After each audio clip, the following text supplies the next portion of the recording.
Irmãos, hoje terminamos o capítulo 18 de Atos. Vamos ali a partir do versículo 24, indo até o final do capítulo, versículo 28.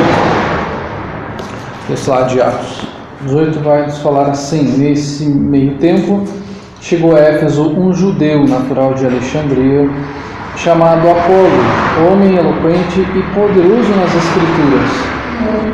Era ele instruído no caminho do Senhor, e sendo fervoroso de espírito, falava e ensinava com precisão a respeito de Jesus, conhecendo apenas o batismo de João. Ele pois começou a falar ousadamente na sinagoga. Ouvindo, porém, Priscila e Áquila, tomaram-no consigo e com mais exatidão lhe expuseram o caminho de Deus. Querendo ele percorrer a Acaia, animaram os irmãos e escreveram aos discípulos para o receberem. Tendo chegado, auxiliou muito aqueles que, mediante a graça, haviam crido, porque com grande poder convencia publicamente os judeus, provando por meio das Escrituras que o Cristo é Jesus.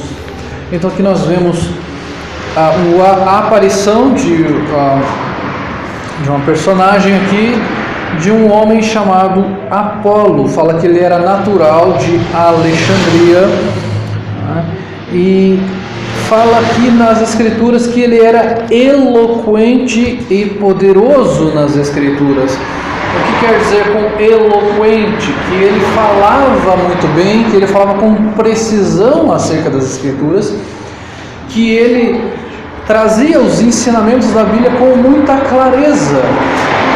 E ele não fala apenas isso, que ele era eloquente, mas poderoso também.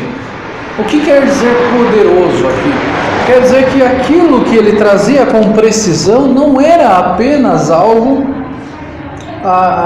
que você fala, isso aqui é só como uma matéria de escola, é algo frio, é algo morto. Não, era algo vívido, falando sobre o Senhor, falando sobre o Deus de Israel, falando sobre o Deus da aliança, sobre a promessa de Jesus Cristo, não apenas como se fosse uma matéria de escola, onde você vai lá e aprende aquilo lá, vim aqui para aprender, mas era algo que ele trazia às pessoas e tocava o coração das pessoas, elas compreendiam o Evangelho e demonstrava este poder transformador da palavra.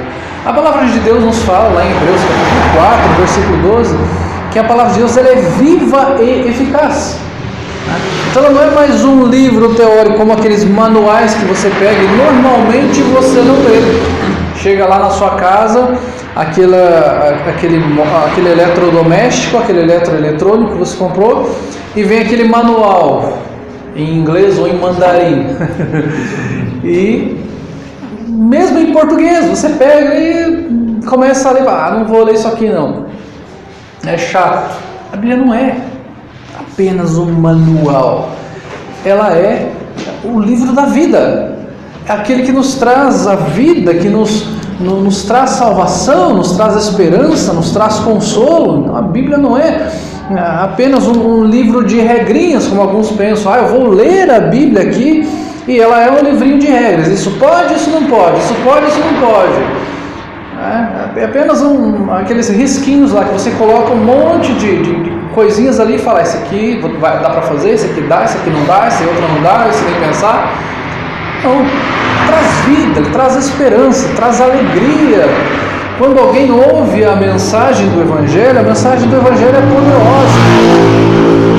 poderosa. O salmista vai falar sobre a palavra de Deus, que ela é maravilhosa, que ela alegra a alma, que ela é mais desejável do que o ouro, que ela é mais doce do que o mel.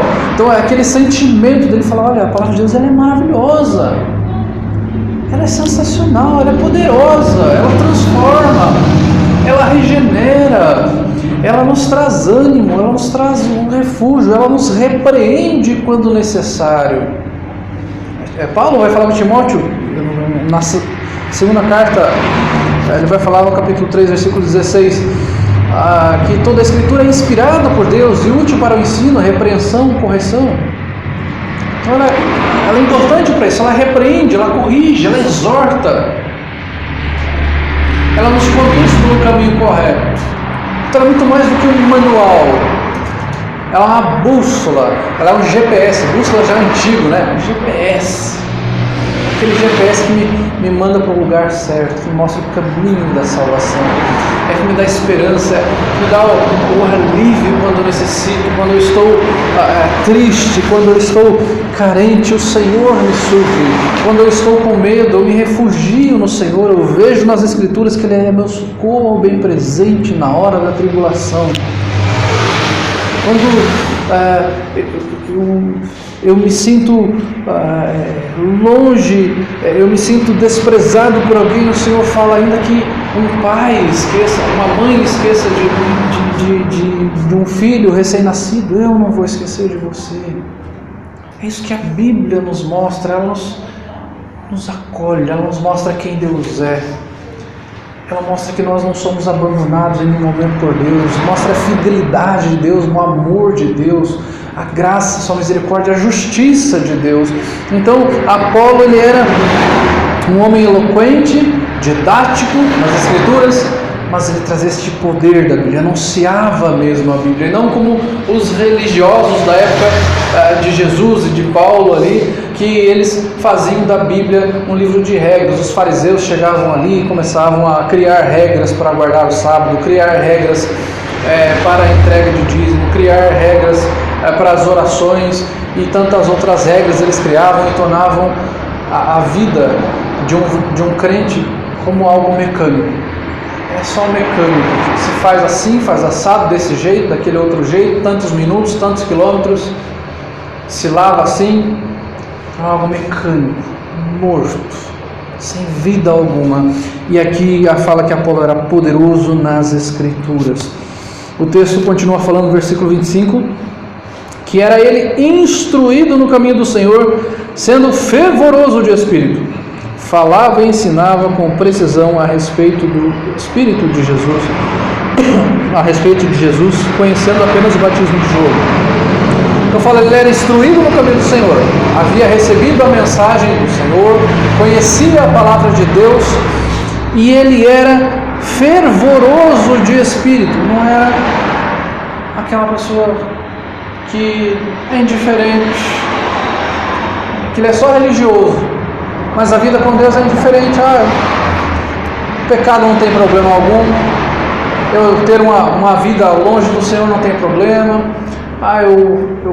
eu leio a Bíblia porque eu tenho que ler a Bíblia todo dia, eu oro porque eu tenho que orar todo dia. Não, ele era fervoroso. Estar na presença de Deus, orar, estar na presença de Deus, e ele compreendia que aquilo era falar diretamente com Deus. Ler as Escrituras era como se Deus estivesse falando com esse. Então havia esse sentimento, esse entendimento: Deus está falando comigo, eu não estou lendo a Bíblia apenas para cumprir a minha obrigação do dia, porque eu tenho que ler a Bíblia todo dia, porque eu sou um crente. Ele era fervoroso, ele entendia: Deus está falando comigo. Quando ia falar do Evangelho para alguém, eu tenho que falar, porque o pastor lá fala que eu tenho que falar do Evangelho toda semana para alguém, então eu vou ficar constrangido se eu não falar. Vai que o pastor de repente pergunta para mim se eu evangelizei alguém essa semana, aí eu vou ficar constrangido, então eu vou lá falar. Não, ele vai falar porque ele compreendia que aqueles indivíduos estavam perdidos sem o Evangelho e eles iam para o inferno. Então ele tinha esse temor no coração, e a necessidade que ele tinha: eu pretendo glorificar o Senhor. Isso é fervor. Não fazer com indiferença ou por obrigação, é fervor, é entender que o que ele está fazendo é para o Senhor, para a glória do Senhor, e ele teme ao Senhor, tem este fervor. Fervor não é sair gritando, berrando, saltitando, não, isso não é fervor, isso é escândalo só. Não pode fazer isso porque sempre fez e acostumou a fazer isso, mas isso não é fervor. O fervor é algo interno. É o seu coração estar desejoso de servir ao Senhor. Não é porque você está dando uns pulinhos, olha, ele está desejoso de servir ao Senhor, ele está poderoso. Não, é algo interno. É algo que você vai seu coração, que você vai olhar para a Escritura e falar: Senhor, como o Senhor falou comigo. É de você orar naquele momento e falar: Senhor, que maravilha de consolo que o Senhor me trouxe neste momento. Ou como o Senhor me repreendeu através das Escrituras: Senhor, muito obrigado por isso, porque eu estava andando pelos caminhos errados. Isso é fervor no coração. é estar com o coração aberto para ouvir o Senhor e para falar com Deus e para falar de Deus para outras pessoas. Não mera religiosidade mecânica, quase que apertar um botãozinho e fazer tudo igualzinho todo dia.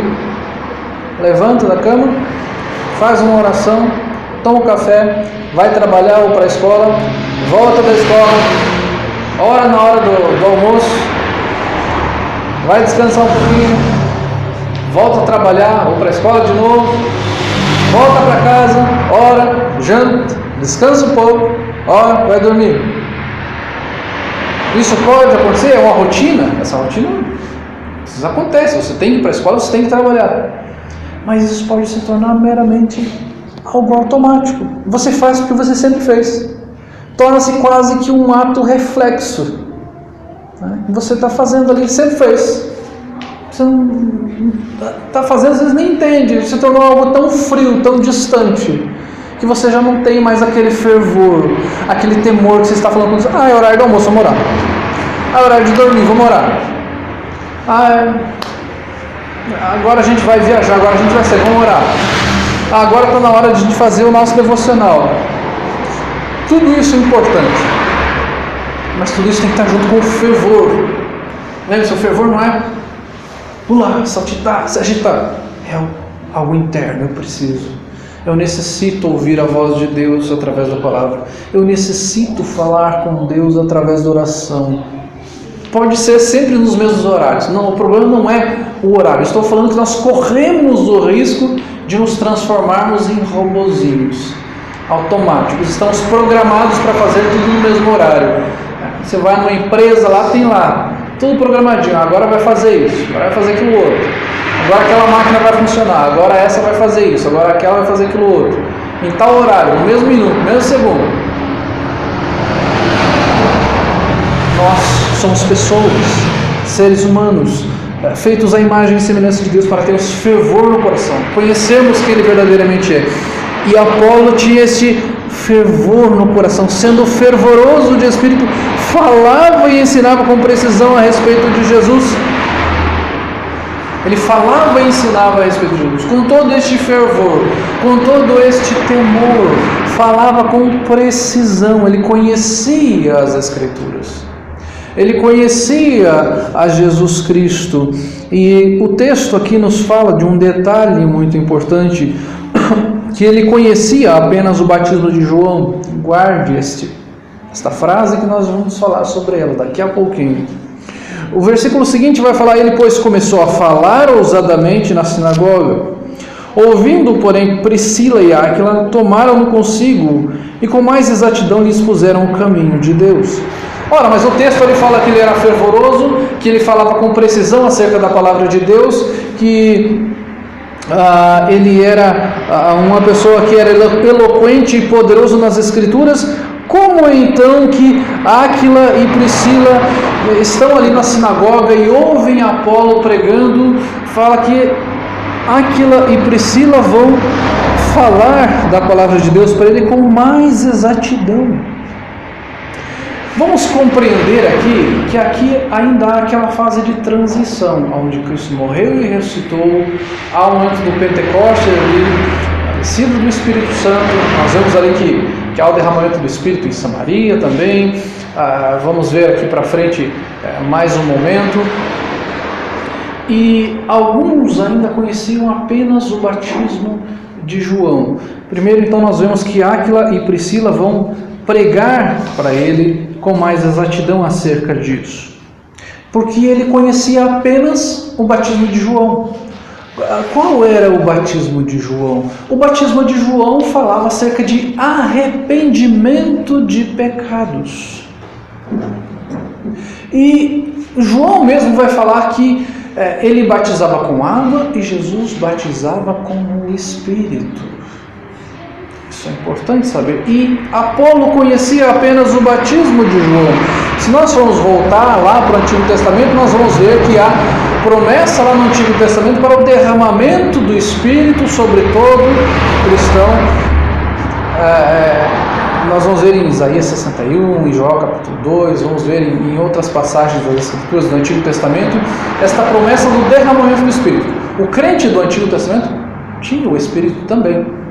A questão agora do derramamento é que todo crente vai ter o poder do Espírito, o dom do Espírito. Cada cristão vai ter o dom do Espírito. No Antigo Testamento, este dom do Espírito era dado aos juízes, aos reis, em momentos específicos ali da história.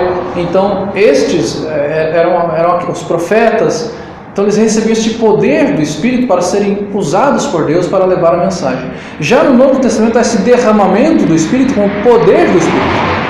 No Antigo Testamento, o Espírito habitava em todo crente, mas o poder do Espírito para usar, para levar a mensagem, era do sacerdote, do profeta, do rei, do juiz. Eram esses os escolhidos para levar a mensagem. Vamos ler um texto aqui, o texto de João, que eu mencionei para vocês, já que está falando que ele apenas conhecia o batismo de João. Mateus capítulo 3. Vamos prestar atenção o que o texto nos relata acerca do batismo de João, já que Apolo conhecia apenas o batismo de João. Vejam comigo lá. Naqueles dias apareceu João Batista, pregando no deserto da Judéia, e dizia: arrependei-vos, porque está próximo o reino dos céus, porque este é o referido por intermédio do profeta Isaías. Vós do que clama no deserto, preparai o caminho do Senhor, endireitai as suas veredas. Então João Batista foi aquele que foi convocado para trazer a mensagem de que Cristo estava vindo. Era ele que estava anunciando que Jesus estava vindo. O texto aqui vai se referir a João Batista, versículo 4, usava João vestes e pelos de camelo e um cinto de couro, e a sua alimentação eram gafanhotos e mel silvestre. Então saíam a ter com ele Jerusalém, toda a Judéia e toda a circunvizinhança do Jordão, e eram por ele batizados no Rio Jordão, confessando os seus pecados. Vendo ele, porém, que muitos fariseus e saduceus vinham ao batismo, disse-lhes: raça de víboras, quem vos induziu a fugir da ira vindoura? Produzi, pois, frutos dignos de arrependimento, e não comeceis a dizer entre vós mesmos: temos por pai Abraão, porque eu vos afirmo que destas pedras Deus pode suscitar filhos a Abraão. Então ele está falando aqui: olha, não adianta vocês falarem que são judeus, e o fato de vocês serem judeus, vocês são víboras. Deus pode fazer filhos de Abraão dessas pedras aqui. Eles achavam que por serem filhos de Abraão, circuncidados, eles já estavam salvos. Então vocês estão debaixo da ira de Deus.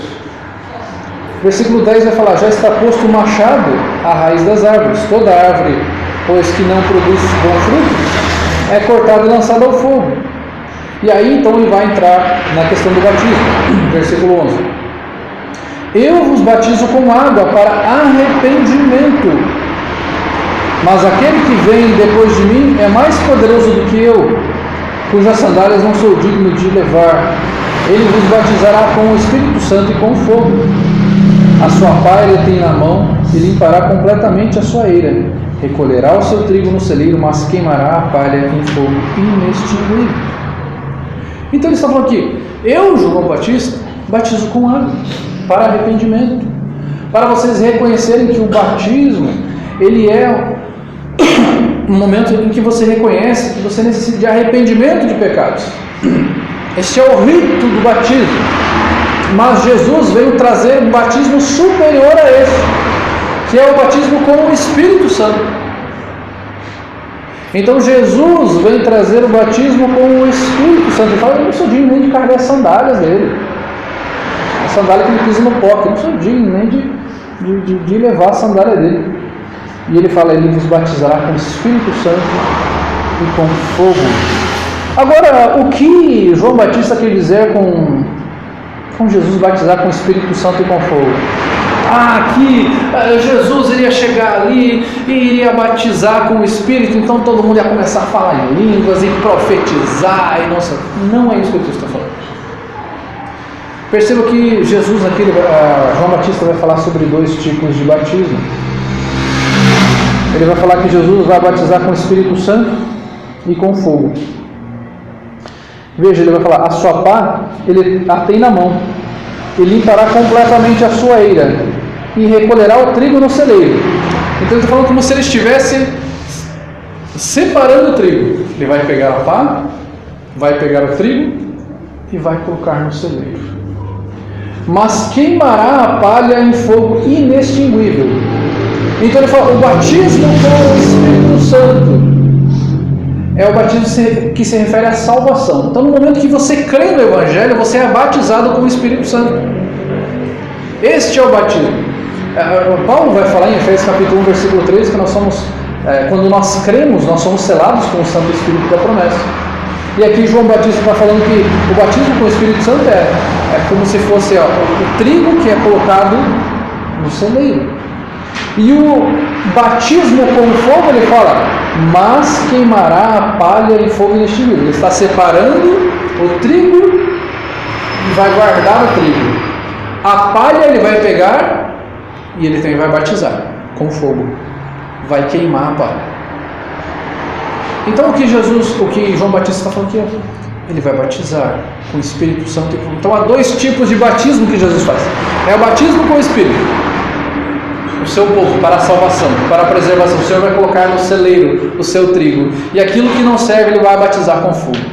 Então não peça batismo com fogo. Senhor, manda fogo, batiza-me com fogo. O batismo com fogo é para condenação, meu irmão.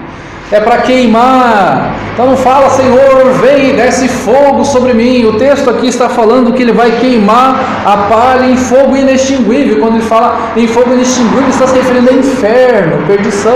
Jesus vai falar sobre isso lá na frente, sobre o fogo inextinguível, sobre o verme que não morre, sobre choro e ranger de dentes. Está se referindo a inferno, a perdição. Este é o batismo com fogo. Então o texto ali está nos falando que Apolo conhecia o batismo, apenas o batismo de João, que ele não havia ouvido falar ainda do batismo com o Espírito. E aí, então, Áquila e Priscila vão trazer este ensinamento para ele, não conhecia. Ele era eloquente, ele falava muito bem da palavra de Deus, ele conhecia a palavra de Deus, mas ele ainda não conhecia essa transição do batismo com o Espírito Santo. Ele não tinha essa compreensão. Sabe que faz muito pouco tempo ali do que havia acontecido, historicamente falando, e ali então ele é ensinado acerca das Escrituras, do que estava acontecendo.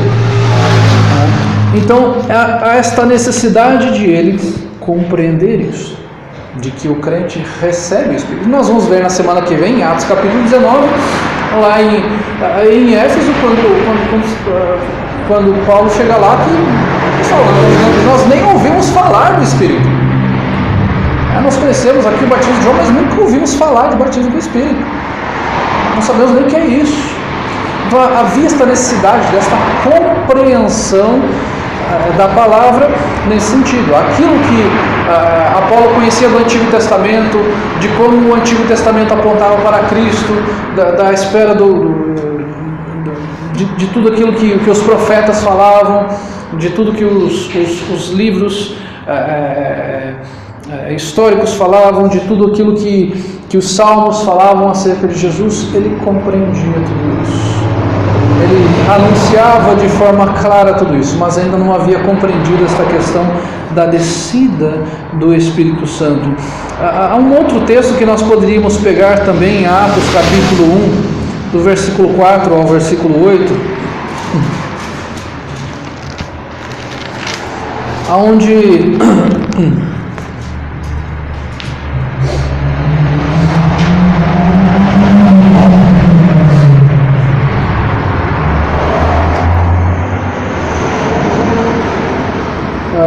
se nós formos lembrar, nós vamos ver que Jesus, em Lucas capítulo 24, vai falar que os discípulos precisavam esperar ali em Jerusalém, que eles seriam revestidos de poder.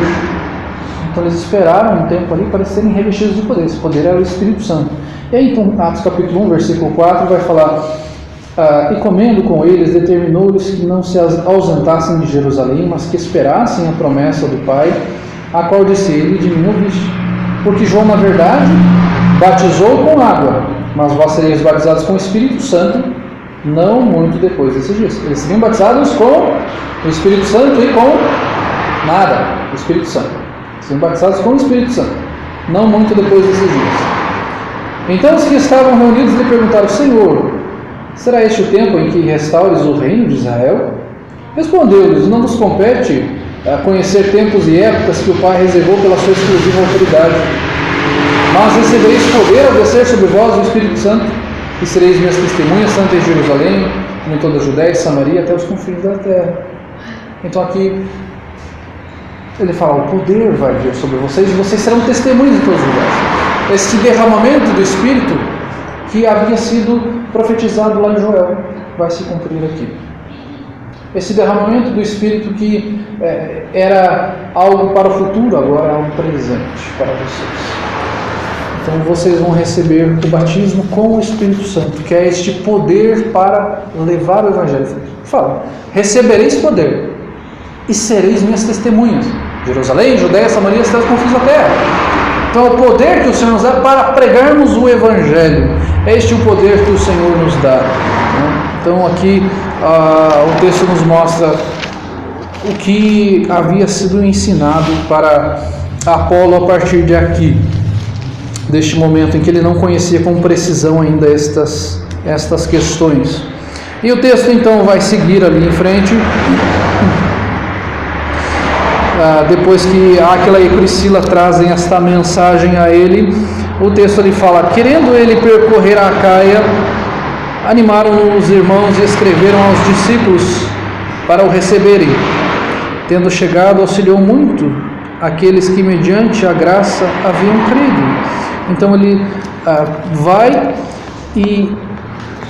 e é recebido em outras igrejas e auxilia aqueles a que haviam crido no Evangelho. Começa a acompanhar pessoas que haviam crido no Evangelho. Segue trabalhando. Ele para conhecer a palavra. Perceba que é um homem que já falava de forma eloquente, mas ele recebe instrução de Áquila e Priscila. Se vocês lembrarem quem eram Áquila e Priscila, faziam tendas. Ora, ele já era um homem eloquente, fervoroso, mas era um homem humilde, que aceitava receber instrução de um casal que fazia tendas. Poxa, mas eles nem são grandes mestres, eles nem são pessoas muito conhecidas por pregarem a palavra, são fazedores de tendas. Mas ele teve a humildade de aprender com aquelas pessoas que já haviam conhecido mais do que ele acerca de Jesus Cristo. Mas ele é um grande homem de Deus.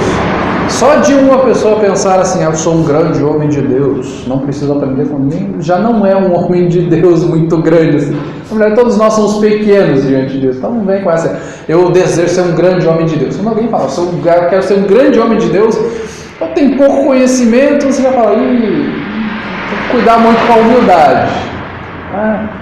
Às vezes a pessoa fala de forma inocente: quero ser um grande, mas a pessoa só quer ser usado por Deus. Fala: quero ser um grande homem, uma grande mulher de Deus. Não são os pequenos, os bem pequenos. Precisamos aprender, como Apolo aprendeu com aqueles que faziam tendas ali, aprendeu humildemente, que eles ensinaram a ele a palavra de Deus. O texto fala aqui, continua falando no versículo 28, porque com grande poder convencia publicamente os judeus, provando por meio das escrituras que Cristo é Jesus. Ele aprende a palavra de Deus e vai em frente. Lembra que nós falamos aqui que o conhecimento de Deus não é um conhecimento morto? Ele para aprender, é necessário o aprendizado. Infelizmente nós temos muitos irmãos que têm o pensamento de: não estude muito a palavra, você vai ficar louco, a letra mata, se você estudar muito a palavra, você vai ficar frio. Não é verdade. Não é verdade. Como eu vou conhecer mais a Deus e ficar frio? O problema não são as Escrituras, o problema é quem está lendo as Escrituras, é a frieza de quem está lendo. O problema então eu vou deixar de conhecer a Deus e aí eu vou ser fervoroso. Há uma certa contradição nisso. Porque você é mais do conhecimento e eu sou mais do Espírito. Não existe isso. Como é que você conhece o Espírito sem conhecer a palavra de Deus? Eu sou mais da prática e você é mais da teoria. Isso não existe. Como é que você vai praticar o Evangelho sem conhecer entre aspas, a teoria? Como você vai servir a Deus se você não conhece a Deus? Como você vai amar a Cristo se você não conhece o Cristo das Escrituras? Não tem como.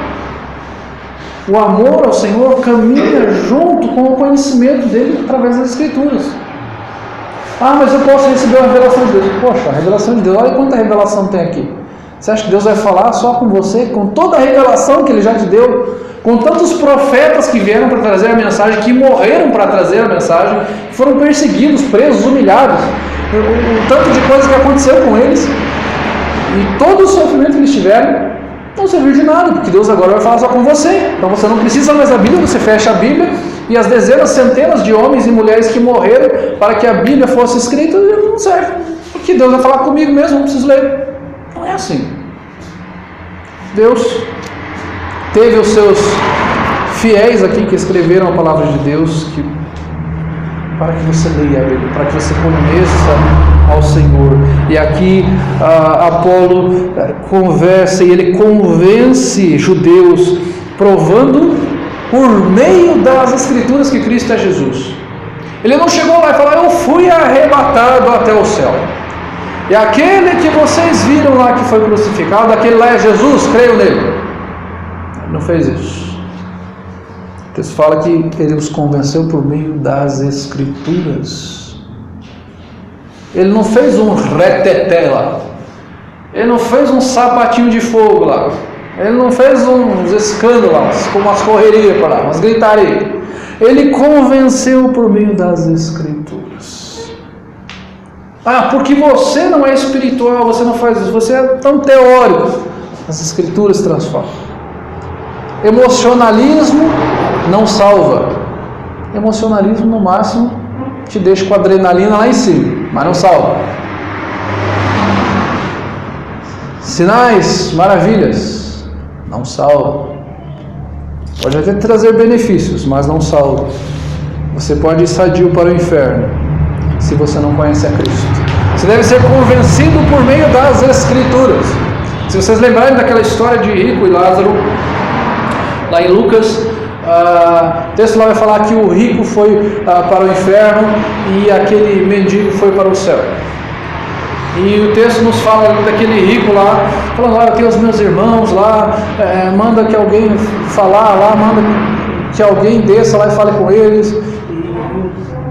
E ali é falado para ele, aquele Lázaro está lá no seio de Abraão, e o Senhor fala com ele lá, fala: olha, ainda que ressuscite alguém dos mortos, eles não vão crer, ele já tem Moisés e os profetas. O que ele quis dizer, eles já têm a palavra de Deus. Então não adianta alguém ressuscitar. É só você pensar que Jesus ressuscitou, ou mesmo que no dia em que Jesus estava crucificado, o céu ficou escuro, teve um terremoto, os véus do templo rasgaram de alto a baixo, que os mortos ressuscitaram lá no cemitério e voltaram para suas casas. E pode ter certeza que as pessoas, muitas não creram. Não é por causa disso que elas creriam.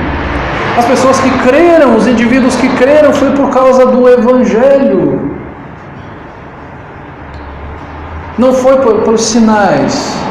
Jesus curou 10 leprosos, apenas um voltou para dar glórias ao Senhor.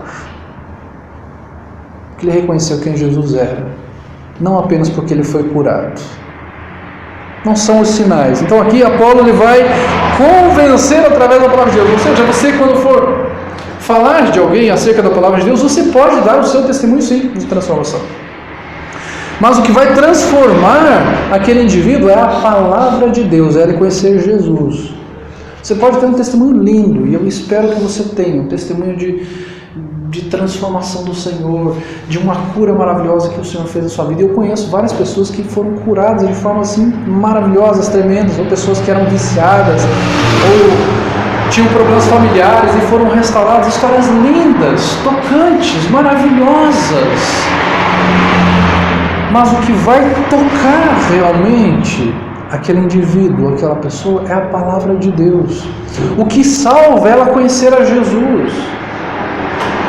É isso que salva. Não adianta eu vir falar aqui, eu era isso, era aquilo outro. Eu era drogado, eu era... Sim, o Senhor está falando, ok. Mas pregue o Evangelho acima de todas as coisas. O Evangelho está acima disso. A transformação é o Evangelho quem traz. Isso é importante, e isso que Apolo faz. Ele prova por meio das Escrituras que Cristo é o Jesus, é o Messias, o Salvador, o Senhor. É através das Escrituras. É através das Escrituras ele demonstra isso. Algumas aplicações para nós hoje. Aprenda a palavra de Deus e busque se aperfeiçoar.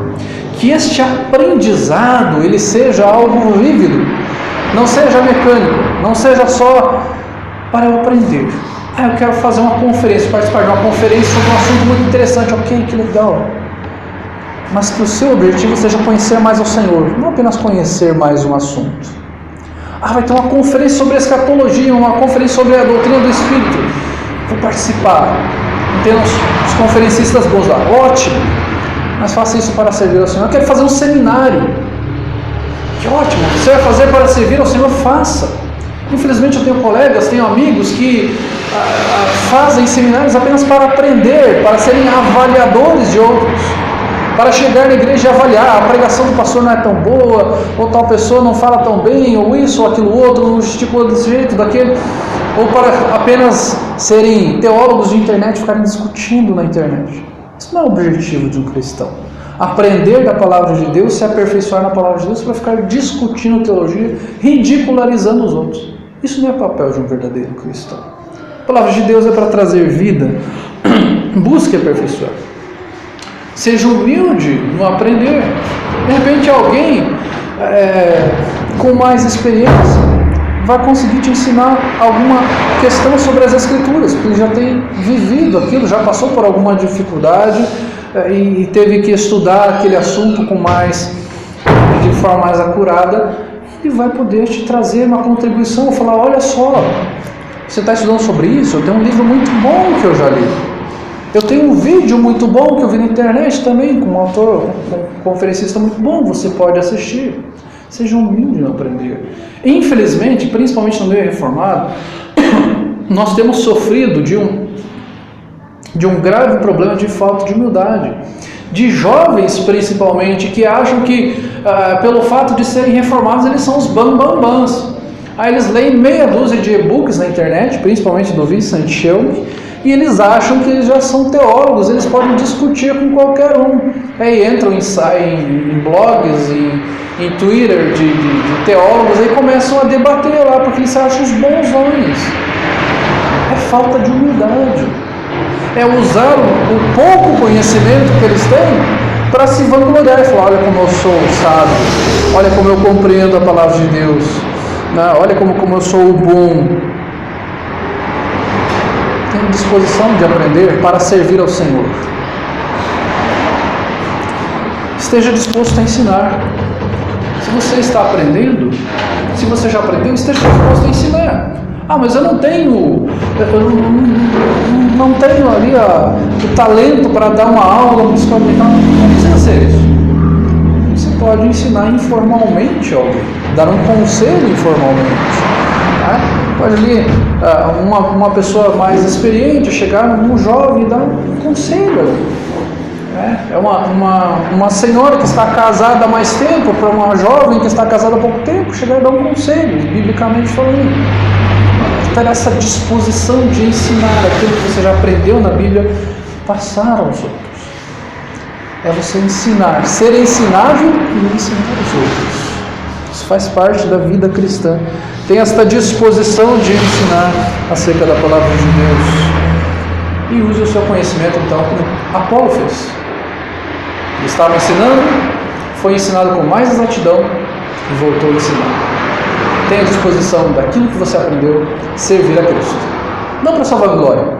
Eu estudei esse ano, eu li 57 livros. Esse ano eu peguei lá uns e-books na internet e li aquele autor, 15 livros daquele autor. Eu me especializei nessa área. Agora ninguém consegue debater comigo. Isso não é objetivo para um cristão. Se você for aprender, é para ensinar outros, é para abençoar outras pessoas, é para, como o texto fala aqui de Apolo, que ele era eloquente e poderoso nos Escrituras. Isso é poder. Isso é poder. É aprender e você passar para outros. É não ficar só para você. E você fazer com todo fervor isso. Eu quero te ensinar isso, porque eu aprendi, porque é importante, porque funciona, porque é a palavra de Deus, porque Deus é maravilhoso, é gracioso, é poderoso.